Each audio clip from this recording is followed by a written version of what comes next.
ഒരിക്കൽ എലാര എന്നൊരു പെൺകുട്ടിക്ക് 35ാം പിറന്നാളായിരുന്നു.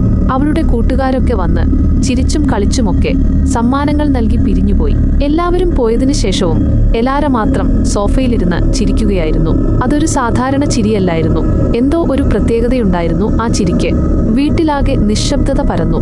രാത്രിയുടെ ഇരുട്ട് ജനലിലൂടെ അകത്തേക്കെത്തി നോക്കി. പക്ഷെ എലാര അനങ്ങാതെ ആ ചിരിയോടുകൂടി അങ്ങനെയിരുന്നു. ആ പുഞ്ചിരി അവളുടെ ചുണ്ടുകളിൽ ഒരു ഭാരം പോലെ പറ്റിപ്പിടിച്ചിരുന്നു. അവളുടെ കവിളുകൾ വലിഞ്ഞു. ഒരു വിചിത്രമായ ഭാവം അവളുടെ മുഖത്ത് നിറഞ്ഞു. സമയം ഒരുപാട് കഴിഞ്ഞുപോയി. പുറത്ത് ചന്ദ്രൻ കൂടുതൽ ഉയർന്നു.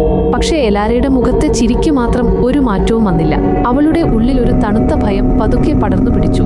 കണ്ണുകൾ മാത്രം ഇരുട്ടിലേക്ക് നോക്കി എന്തോ ഭീകരമായ ഒന്നിനെ കാത്തിരിക്കുന്നത് പോലെ വിറച്ചു. പക്ഷേ ആ ചിരി അതൊരു ഭേദവും കൂടാതെ അവളുടെ മുഖത്ത് അപ്പടിയേയിരുന്നു. പെട്ടെന്ന് ഹാളിൽ നിന്ന് ഒരു നേരിയ ഉരച്ചിലിന്റെ ശബ്ദം കേട്ടു. എലാരയുടെ ശരീരം ഒരു നിമിഷം മരവിച്ചു. അവൾ പതിയെ എണീറ്റു നിന്നു. കാലുകൾക്ക് ബലമില്ലാത്തതുപോലെ അവൾ മെല്ലെ ചുവടുകൾ വെച്ചു. പക്ഷേ അവളുടെ മുഖത്തെ ആ ചിരി അതൊരു ഭ്രാന്തമായ സ്ഥിരതയോടെ അവിടെ തന്നെ ഉറച്ചു നിന്നു. അവൾ ഹാളിലേക്ക് നടന്നു. അവിടുത്തെ ഇരുട്ടിൽ ഒരു രൂപം പതിയെ തെളിഞ്ഞു വന്നു. അത് നീണ്ടതും മെലിഞ്ഞതുമായിരുന്നു. നിഴലുകൾക്കിടയിലൂടെ ആ രൂപം മുന്നോട്ട് നീങ്ങി. നേരിയ വെളിച്ചത്തിൽ ആ രൂപത്തിന്റെ മുഖം എലാര കണ്ടു. അവൾ ഞെട്ടിപ്പോയി. അവളുടെ മുഖത്തുണ്ടായിരുന്ന അതേ വിചിത്രമായ പുഞ്ചിരി ആ രൂപത്തിലും ഉണ്ടായിരുന്നു.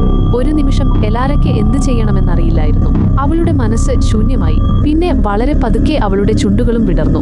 അവളുടെ പുഞ്ചിരി ആ രൂപത്തിന്റെ പുഞ്ചിരിയെപ്പോലെ തന്നെ വിചിത്രവും ഒരുതരം ഭയം കലർന്നതുമായി മാറി.